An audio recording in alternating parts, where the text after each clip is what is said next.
First Eps podcast is back. We took a little hiatus, couple weeks off, but now we're back. We battled through a snowstorm to be here to talk about a new Netflix show called 1899. It's weird. It's on a boat, and it's numbers. Let's talk about it. My name is Eric. I'm Keith. And this is First Eps. First Eps.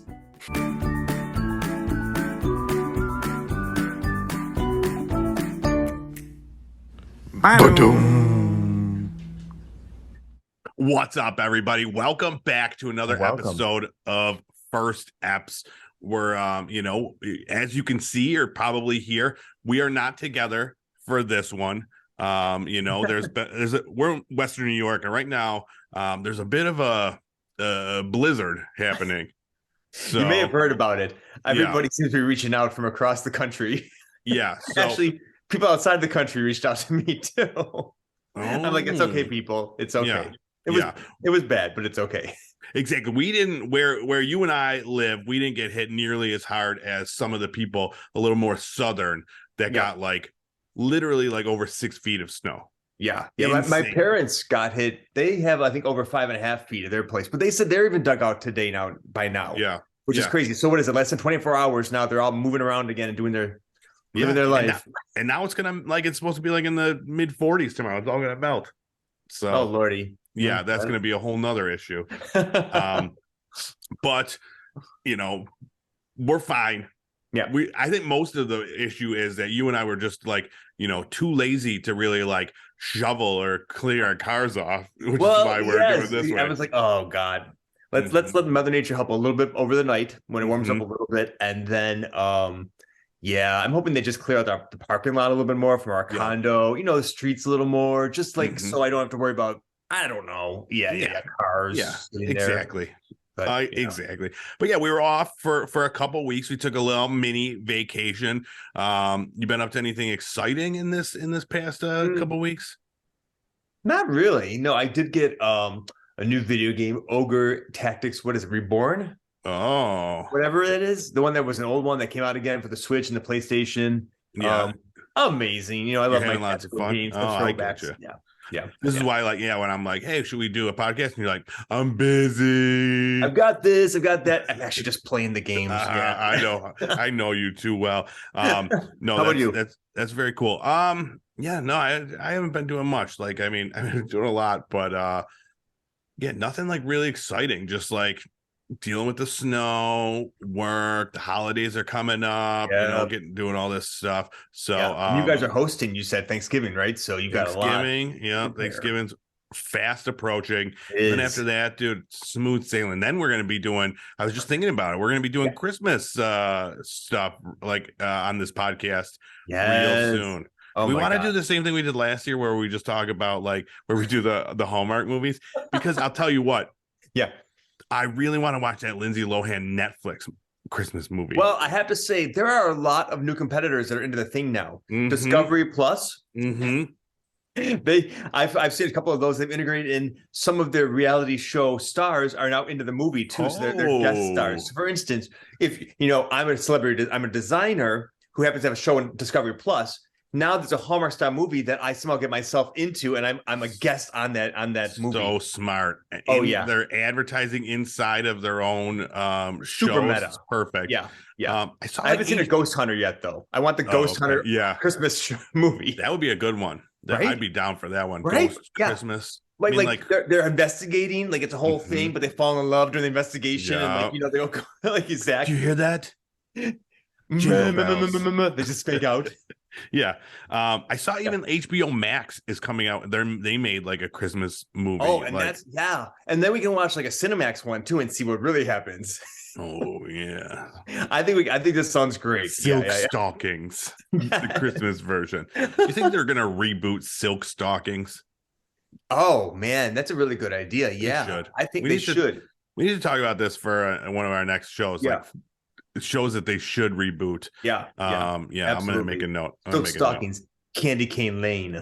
Exactly. That's But we're gonna have to talk about it. We'll do it off air. We'll talk about it. See what our game plan is. Okay. We can't reveal it all right now because we're coming back in. Yeah, exactly. All right. Should we get this show on the road? Should we talk Yeah, about? you may have noticed I am wearing a Christmas. I love it, dude. Yeah, I love it with the sweater and then the beard. You look very jolly.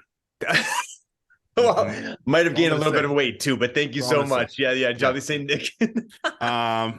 But yeah, so we watched the first episode of a new Netflix series called 1899. Now, this is from the director and writer of the show Dark, which I've been told countless times to watch. Okay. And I never did. I don't know that one.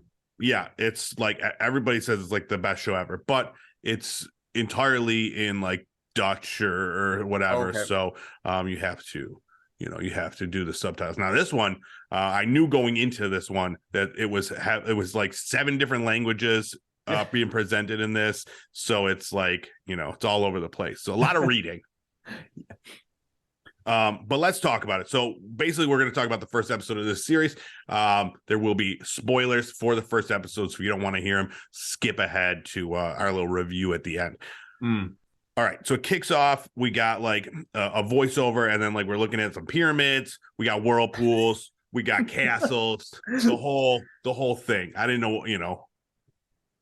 I think the theme for this episode and like the tagline is going to be, I don't know what the fuck is happening. You're going to hear me say that multiple times. Well, it's funny. Speaking about that opening scene, I'm wondering if that was laying out, because I had thought as I'm watching this, I'm like, how is this going to be multiple seasons or they're just a one and done? I'm like, well, maybe those are the other seasons. We'll explore other things that are happening or that are in the world of this time, like that mansion you saw and that weird pyramid in the middle of the snow, or whatever that was. Nothing is done by mistake on this show. I could already tell after one episode that they have a mystery and it's all going to make sense in due time, but. It starts off with this woman running through like an asylum and she gets grabbed and she's like, I'm not crazy. No. And then this person says, wake up. And we see it was a dream. Yeah. And it's this woman, and she's reading a newspaper about Prometheus lost at sea. It's a ship that's been lost for 4 months. But you forgot, but she looked at her wrists and they were bruised. Oh yeah, we did see was that it a dream? What happened? Oh yeah, well, no one knows. Like this whole thing, I wonder. Like I'm like, what parts of this are a dream? The entire episode. Yeah. Right. But so she's going through her shit. She's got like a note from her brother saying like, I found out what our father did. Meet me in New York. So we then like pull out from her and see she's on a ship. She's on a big giant ship, and then we get credits and really weird credits. Like just like a lot of weird ships and crystals and things happening. That's right. I was trying to remember what they actually were. I think it was just like a fever dream, right? It definitely felt like that. And then like what we're gonna see, one of the things throughout is that there's a lot of players in this thing, and we go through and we kind of meet them all. The first one we see down in the engine room or whatever, they're shoveling coal. Oh yeah, shirts off. It's like that Madonna video. What is that one? You know what I'm talking about? Get into the groove. Is that the one? No, I don't know. There's one where she's like the cat and she's like looking down over the men and they're working and they're like pulling the crank with their shirts off, and that's what it'll look like. That's amazing. That's so funny. Yeah, that was a good one. Yeah. I don't remember what the song was. So and then they show there's a dining car, and this is where we kind of start meeting more of the people. There's like a French couple, a Japanese like geisha. Yeah. And like her keeper or someone. Yeah. A Spanish priest. Yeah, I thought it was Jewish at first, then I realized that he was a priest with a little thing on his head. What it's not a yarmulke then. I don't know what it's called for a priest. If anybody in this conversation would know, it would be you. So I don't know. But I don't know. I don't think it's a mitre, because that would be like a bishop or something. So I don't know. But yeah. And then the woman that we saw earlier, who with the wrists and stuff, I don't even know her name. Like I don't either. I don't know if they say it at all. We found out she's a doctor. We do find out she's a doctor. And what's really interesting is that when she comes into the room, like there's always this whispering. Like behind her, like instead of music, it's just like this whispering sounds, and it's. I never noticed that. Interesting. Yeah, that's some foreshadowing for something, definitely. Yeah, well, and they did that a lot with the sounds and the music. There was parts when the French couple is on screen. Like the music like is distorted. Like it's really, really weird. I missed all that with the background. Cool. Yeah, you gotta watch it with the sound on next time. Yeah. That's key. Well, I was eating my chicken pot pie. You chew very loudly. I get it. I do. Just smacking my lips. But yeah, so we hear she's a doctor, a woman doctor. But there was a part here where I'm like, what the fuck am I watching? When everybody except the doctor drink a drink at the exact same time. Yes. What was that? Like, they never mentioned a dream? It. Like, yeah, it just like, all happened. Yeah. That was really strange. Yep. And then like someone runs in and they're like, my sister, we need a doctor, my sister. Yep. And it's like one of the peasants in the lower decks. Yeah. How the hell did you get up here? They grab him, they beat him, they throw him back down. Throw him down. And we go and like his sister is in labor or something's wrong with the baby. We don't know. And she saves the day. She fixes the issue. Leopold's maneuvers is what she performs on the pregnant woman to help. How did she do? She did good? I think she did well. Yeah. She put like a hearing thing right up to the belly. That was cool. I mean, yeah. She made do. She made do exactly. It wasn't the usual stethoscope, but she made do with a tin cup. And listen, the baby was doing okay, she said, in the uterus. So but there was something else going on down there too. It's God's child. And get her off the baby, the mom said, or the woman who was trying to tend the birth. Very strange. Yeah, they were very religious, it seemed, and like it was interesting seeing all the different, the not even just like the people and the ethnicities and stuff, but like the classist nature of the thing too. So the whole like setting for this show was amazing. Like I didn't expect to like appreciate it as much as they did, but they did it so well, showing all the different parts of the ship and like all the people involved. And I'll talk about that more. Like the ship. I mean, the title of the episode is The Ship, and it was such a big character in this show with a ton of characters. But so the doctor's down below, and she starts to have a panic attack. We see these flashes. I don't know if it was foreshadowing or what, but we see like a jewel beetle or something, and then like, a bunch of other stuff. And she runs up on the deck, and as soon as she runs up there, this handsome, grizzled man comes into view. And we learned he's the captain.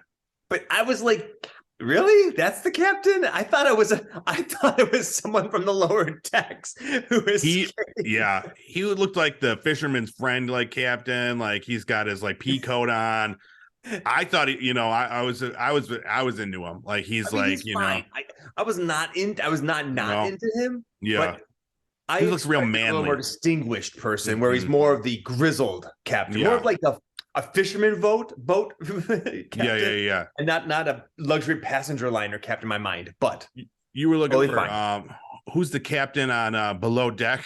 Exactly, like Captain Lee. Captain Lee, someone with his.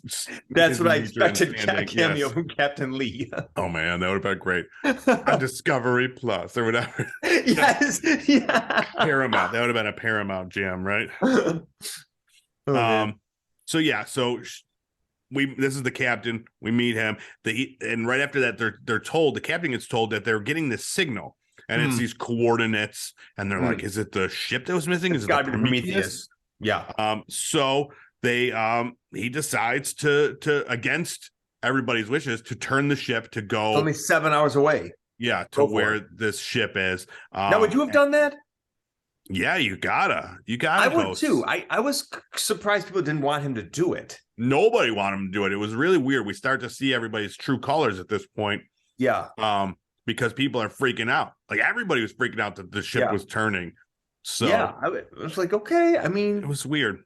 Yeah. But I mean, we do learn. We don't know what their backstories are, but we know that almost everyone that we're introduced to has something that they're hiding or something they fear, or maybe both. Absolutely. Yeah. A lot of like not being truthful, a lot of hiding what they're who they actually are. Because we get right away, we know that the priest, that pair is not who they say they are, and they seem to be like running from something.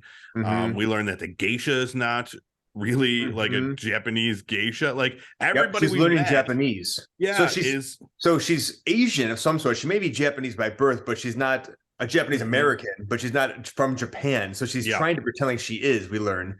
But we don't really know what what her background of the story is behind her. Very interesting. No, so many questions came in this first episode.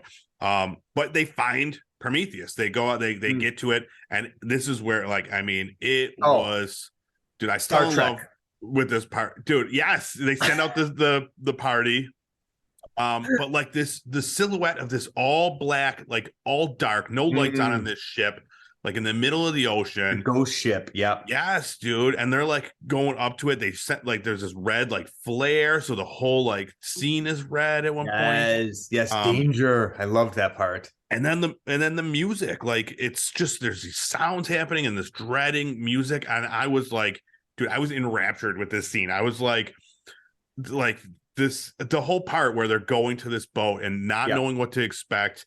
So the doctor went along with the captain, and then a couple people from like the engine room who we met recently, and the priest. Yes, which I did not expect. I was like, okay, this is becoming kind of. I like this away party now. Yeah, and then exactly. A couple of other people from the that work with you, like you said, the engine people, and then somebody was down there doing the bolts and the levers, and then other people. Wasn't there other parts of the captain's like entourage too, right? Who I assume are going to die.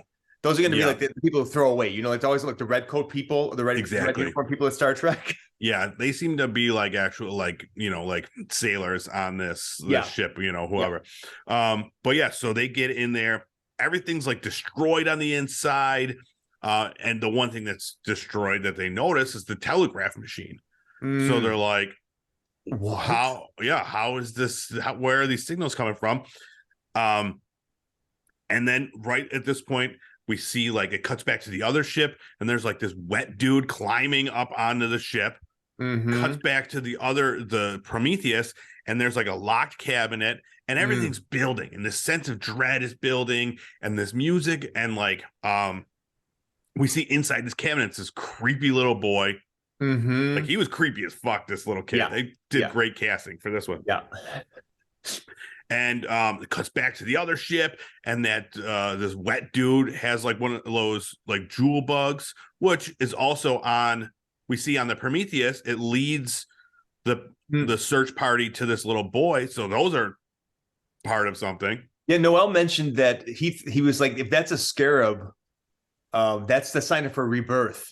And I was like, oh, that's interesting. And then it kind of fit with what happened, like finding the boy and that person who may or may not be, in my mind, her brother, but I'm not sure. Sending a message. That's what I'm wondering too. But so then this kid comes out, doesn't say anything, just unwraps a thing he's holding, and it's this pyramid. It's like this black like pyramid piece. Yes. No idea what that is. And I mean, it seems like it might have something to do with the pyramid we saw in the beginning. Yeah, we've seen a pyramid. I don't know. Which was a full-size pyramid. This was a miniature pyramid. Yeah, exactly. Yeah, just a hand-sized pyramid. Yeah. And then at the same time this is happening, the song "White Rabbit" by Jefferson Airplane is playing, and which of course we love. We'll get into that. I was like, I immediately fell in love with this show. At this point, I was like, everything was so well done. This whole scene just brought it all together. This sense of dread and like not knowing, and like it was a perfect scene. And like, so even leading up to that, like I want to talk about the ship more. Like it felt like the whole time that they're on the boat, the regular boat, the working boat, it felt so like lonely and like desolate. It's this huge ship packed with stuff, but we never see outside of the dining hall and like, you know, the living quarters and whatever. Like anytime they were away from that on deck or like anywhere, it was just one person, you know? And on top of that, they're in the middle of the ocean. It just felt, it gave me a sense of unease the entire time, like being like they were trapped on this boat. Like something was weird. Yeah, because they didn't show us like you said, we saw the engine room or the coal shoveling room with like the guys in it, but it was crowded and hot and looked really uncomfortable.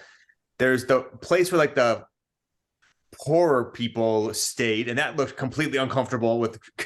And then this place where the rich people stayed, which looked also kind of uncomfortable for a different reason, because they're also prim and proper. The only thing that looked comfortable was when you were by yourself in your staterooms. Exactly. But who wants to be alone on the ship? I don't know. Yeah. No, I don't know either. But yeah, the whole thing, I thought it was a perfect package of quality television. Now we'll get to our official review. Yeah, I think I see where we're leaning with this, but we'll have to wait. Yeah. What's nice about this now is, like, before, when we used to do our things, it was kind of obvious where we were kind of heading on a show, and our rating was just based on should we watch it or not. Now they got to stick around for the number. Yes, you're right. The score is. Oh my gosh. I was trying so hard to think of, now before this, not knowing like what this was going to be. I was like, what could we do as like a supplemental to this show? And I'm like, so it's on a boat. I don't know. It's like a mystery. I don't know. It's foreign. I don't know.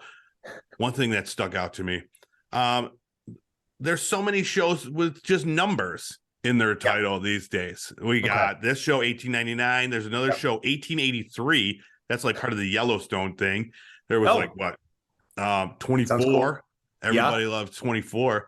So I thought, let's do a showdown. We always like to do them here. Yeah. A nice showdown with shows that have numbers in their title. Okay. All right. Let's do it. All right. So let's do it. The First Eps Tournament of Champions here. This week we're doing the TV shows with numbers in their titles. Let's see who reigns supreme, and if the listeners at home, if their pick makes it into the championship. Okay, let's see. We're starting. Do I know these shows? That's gonna be fun for me. You know them all. 2 broke girls and 2.5 men. Yeah, I knew what your reaction immediately was. 2.5 men. You're like, ugh. I never thought, for me personally, I would say award any accolades to 2 broke girls, but I've got to say they beat two whoever the hell 2.5 men. Yeah. You're not it was your Charlie Sheen phase. Remember when you went through that? No, I don't remember that phase at all. No. Oh, okay. Maybe that was me. All right, next up, 227 versus Three's Company. So I have to be honest. What is 227? Tell me what this 227 was that with Jack Hay when they're in the apartment 227. Yes. Three's Company is a classic, right? 227. Yeah. I didn't really watch that much, but I have to say I must have watched a number because as a kid I loved Jack Hay, and it probably just I saw her. I still love her. She pops on Hallmark movies occasionally, and I was like, there she is. Yeah. So I'm just gonna give it for Jack Hay alone at 227. Yes, that was exactly my reasoning too. 227 gave us Jack Hay. Just one name. Couldn't tell you anybody else on that show. Yeah. But Jack Hay lives on forever. All right. Next up, Reno 911 versus Rescue 911.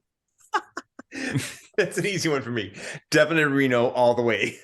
Okay. Yeah, me too. I went back and forth, but I was like, no, Rescue 911. There was a lot of people get stabbed and stuff like that. I'm like, not into it. Rescue 911 was uncomfortable for me. I never wanted to be a police officer or any of those kinds of things. The first responder. So, yeah. All right. Here we go. Here's one for you. 6 Feet Under or Beverly Hills 90210. This is a tough one. I think America will go for Beverly Hills 90210. I have to go for 6 Feet Under because that to me was one of my first premium shows I ever watched that really resonated. And I thought, this is cool TV that I've never seen before. All right. Yeah, I know you were a big fan of 6 Feet Under back in the day. I never watched it.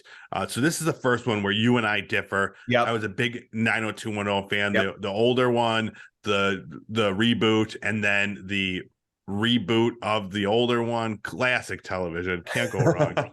Nothing wrong with that. 100% appreciated. Yeah. And I think most people would fall for 90210 also. Yeah. All right. Next up, a little bit before our time, 21 Jump Street and Hawaii 5-0. Well,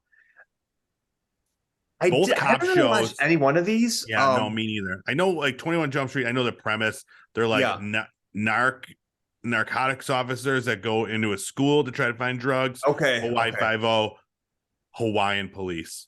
So that was rebooted, right? Hawaii 5-0 with that's on TV now.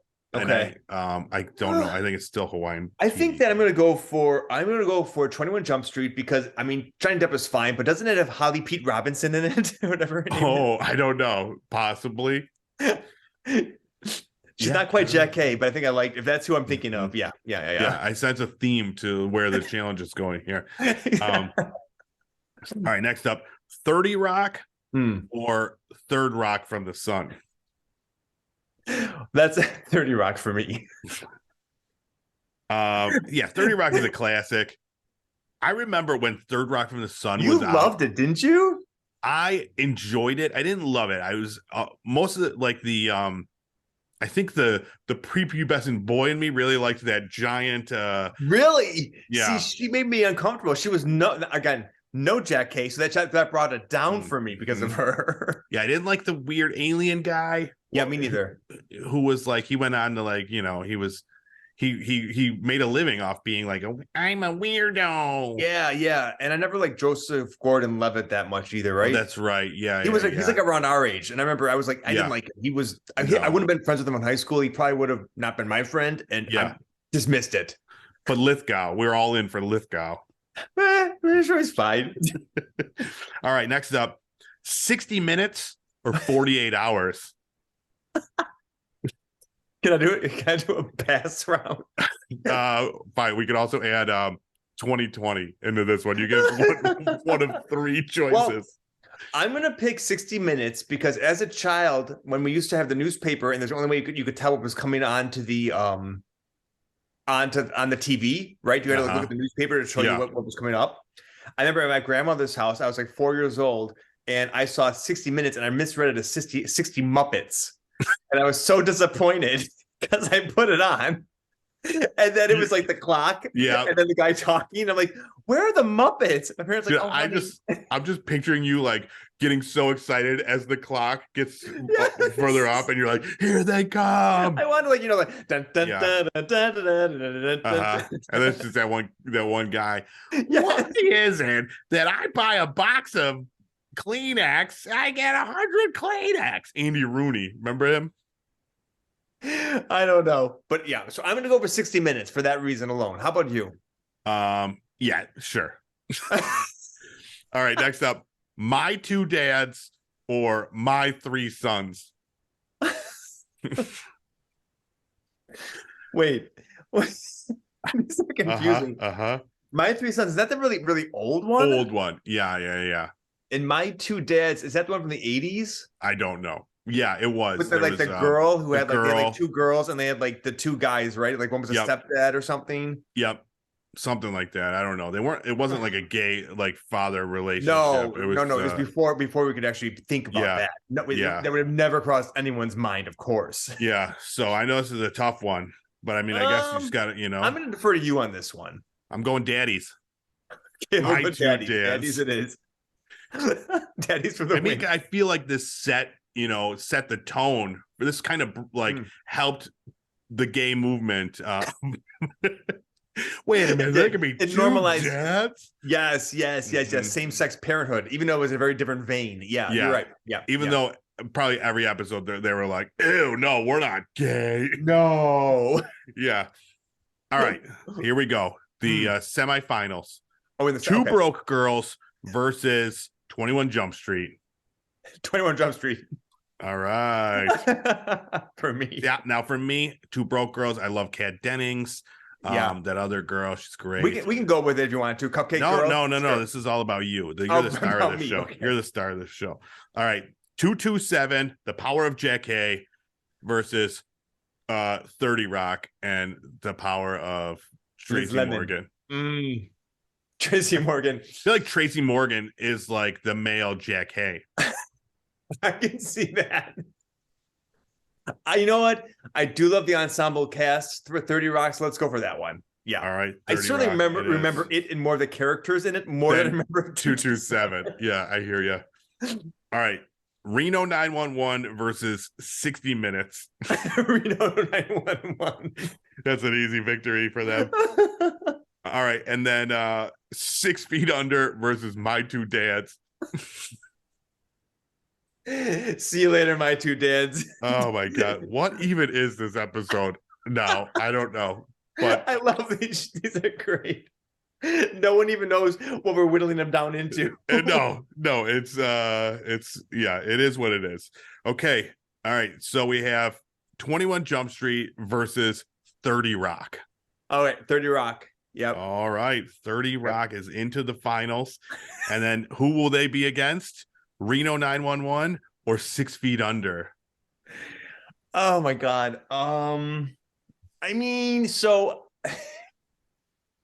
I have to say this is a very tough one for me. This is the one where whoever wins this one, in my mind, could have won the entire thing, but one of them has to go. Yeah, one of them's got to go. Yeah, this is a tough one. I'm going to say, for me personally, I'm going to go for 6 Feet Under to stay over Reno 911, because although I loved Reno 911, it's more similar to 30 Rock. Yeah. In terms of like an ensemble cast, everybody's amazing, really funny. Whereas the dark humor and just the gravitas that kind of followed around 6 Feet Under, I really, really dug. Yeah. 6 Feet Under, that's a tough one in this competition. Like that, you were like really into that show for a while. That was your shit. I was. All right. So 6 Feet Under versus 30 Rock. Winner takes all. The Tournament of Champions, best show with a number in the title. I'm gonna have to give it to 6 Feet Under. So you heard it, folks. 6 Feet Under, the greatest television show to have a movie or have a number in its title, beating out favorites such as 60 Minutes and Beverly Hills 90210. 902. That would have, for me, one would have went probably to the finals. Oh, absolutely. As well. Who would have been your top? 30 Rock or 90210? So the Reno 911 versus 90210, that would have been a tough one for me as well. That was my yes. But I think 90210 might have taken it all the way to the end. I don't know. But because 911 would have won out for me over 30 Rock. Yeah. And for no reason other than the fact that I just feel like I watched tons of Reno 911, even though I don't even attempt to. It just always seems to be on when I watch it. Laugh hysterically. It was always worth watching when it was on. It was always like you never chose poorly to watch it. Exactly. But there were a bunch of other ones that like that just didn't make the cut because they didn't gel with my. Well, my I was thinking system. like. We watched it for this one again. There was that archive show that I was disappointed in the ending of. But what was it? Archive 70? Archive 81. Yeah. 81. Yep. Like I mean that definitely is a hot thing now these days again. The 100, the 4400, Deep Space Nine, Babylon 5, Mystery Science Theater 3000. Yeah. So that's a good one. Yeah, there were a lot of options, but I mean, we have the victor, we have the winner. You hear that? HBO reboot 6 Feet Under. Oh, that'd be interesting. Yeah, I mean, 7 Feet Under or 5. I wonder. I do wonder. Like to me, that show is so locked in that time. It's almost like, it was that time period of like the 90s, right, and early 2000s when, and Big Love had the same kind of vibe to it, where it was like. It was much more introspective what was going on and the angst and the darkness and trying to like to find that engagement with the world and like move forward in a positive way. And that's what those shows explored so well. But like today, things are just so fucked up in the world. Yeah. I don't know if those ones will do as well because it's almost like you can't look at yourself too much anymore now because we are focused out there to see what's going on. I don't know. There was some comedy in it though, right? They would have to just maybe like lean into that a little bit more.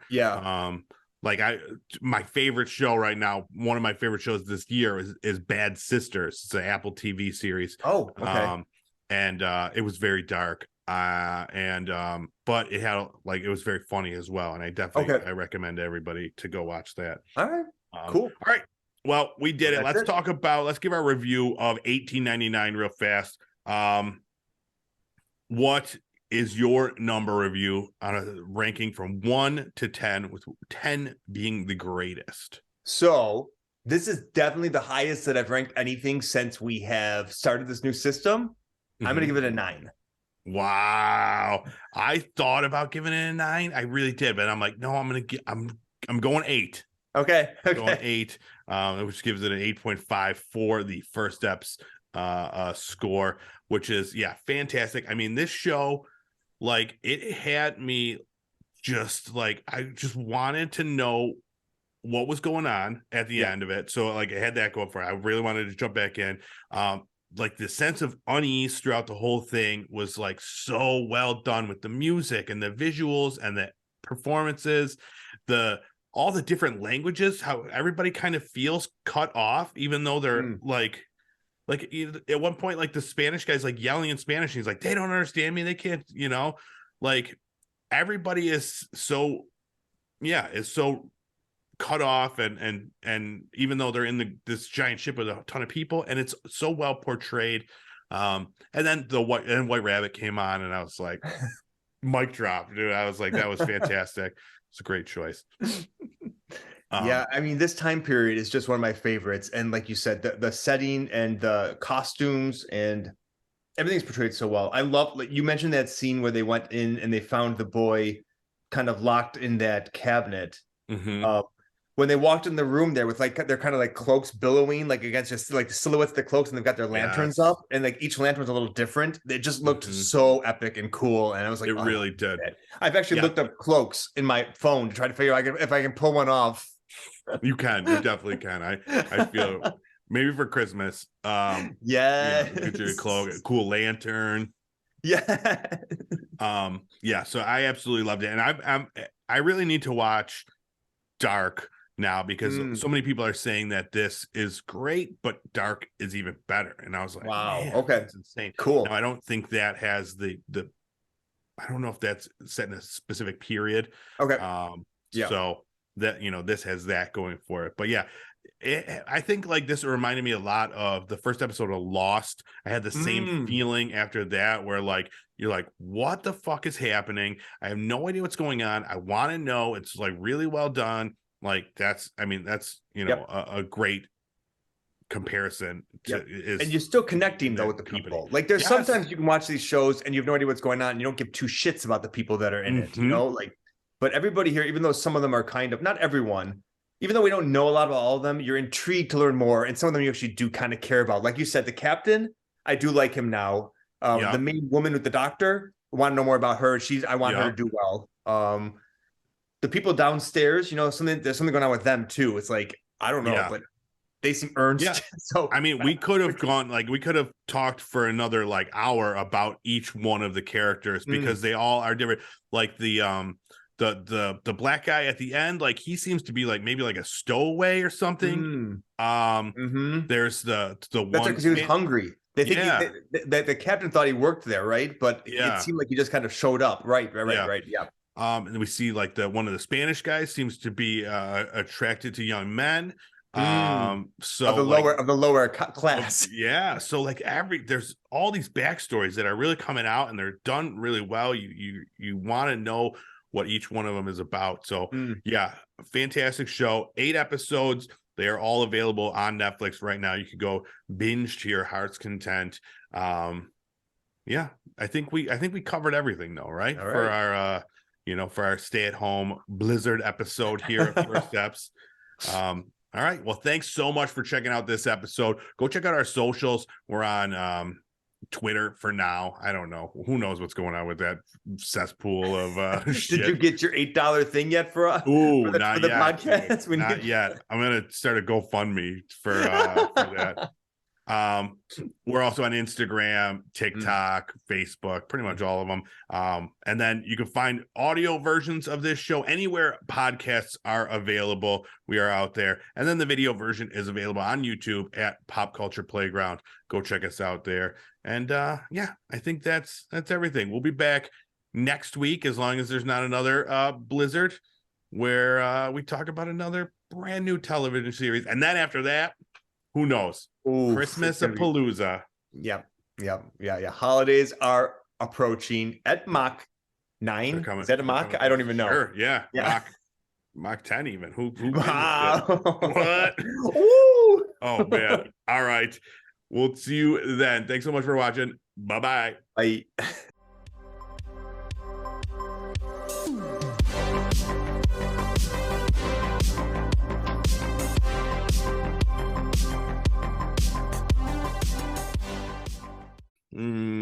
I have no notes, and now that I'm not with you, I lose my cue, so I'm just going to follow you 100%. Yeah, exactly.